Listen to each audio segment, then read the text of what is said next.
और लोकसभा में बीमा कानून संशोधन बिल 2025 पेश कर दिया गया है। केंद्रीय वित्त मंत्री निर्मला सीतारमण ने यह बिल पेश किया है। नए बिल का नाम सबका बीमा सबकी रक्षा बिल।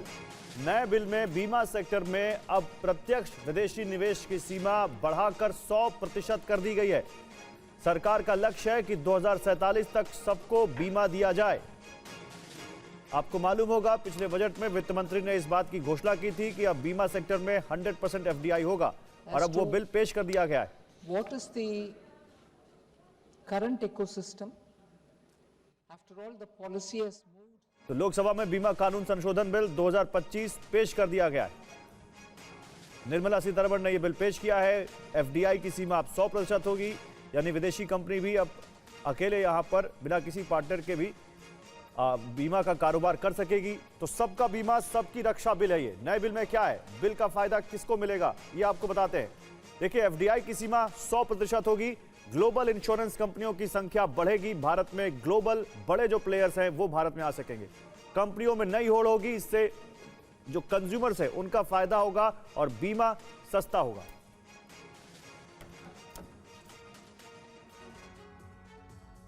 आगे बढ़ते हैं। बांके बिहारी मंदिर में प्रसाद नहीं बनने का मामला सामने आया है। सालों से चली आ रही परंपरा के टूटने से भक्तों में काफी नाराजगी है। वृंदावन के बांके बिहारी मंदिर में पहली बार भगवान को भोग नहीं लगाया गया। इससे मंदिर में सालों से चली आ रही परंपरा टूट गई।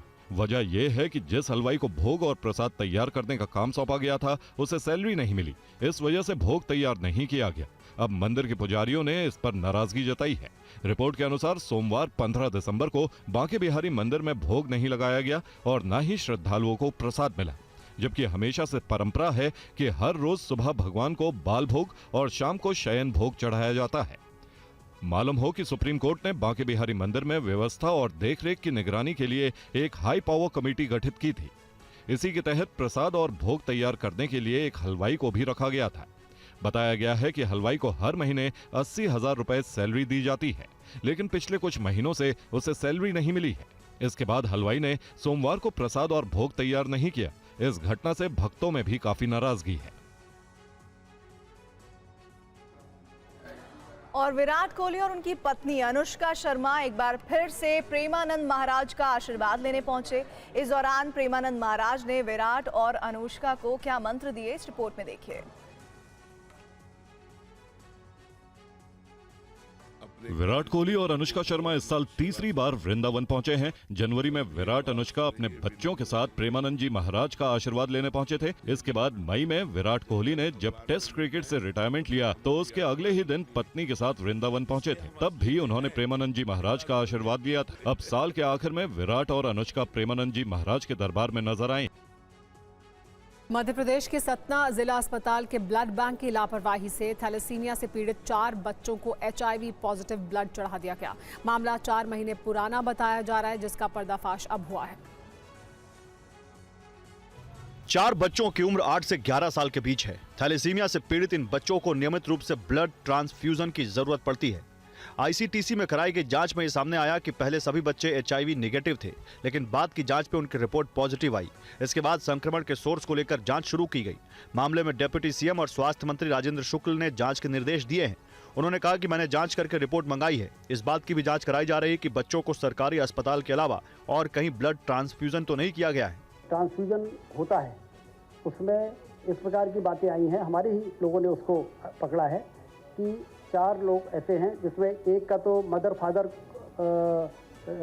HIV से पीड़ित थे, वो बात आई है, और बाकी जो 3 हैं उनका ट्रांसफ्यूजन कहाँ हुआ उसके रिकॉर्ड कलेक्ट किए जा रहे हैं। वही अस्पताल ब्लड बैंक प्रभारी डॉक्टर देवेंद्र पटेल ने बताया कि थैलेसीमिया पीड़ित बच्चों को कई बार ब्लड चढ़ाया जाता है।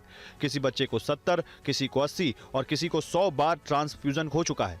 ऐसे मामलों में HIV संक्रमण का जोखिम अधिक रहता है। और मध्य प्रदेश के सतना जिला अस्पताल से इंसानियत को शर्मसार करने वाला मामला सामने आया है, जिसने स्वास्थ्य सेवाओं की संवेदनशीलता पर गंभीर सवाल खड़े कर दिए। मध्य प्रदेश के सतना में घायल मरीज को अस्पताल लेकर पहुंची एम्बुलेंस के ड्राइवर ने इलाज से पहले मरीज की पत्नी से एम्बुलेंस साफ करवाई। इस दौरान घायल पति एम्बुलेंस में दर्द से तड़पता रहा, लेकिन किसी ने उसकी पीड़ा पर ध्यान नहीं दिया। हैरानी की बात ये रही कि एम्बुलेंस साफ होने के बाद ही मरीज को इलाज के लिए अंदर ले जाया गया। इस पूरी घटना का वीडियो सोशल मीडिया पर तेजी से वायरल है।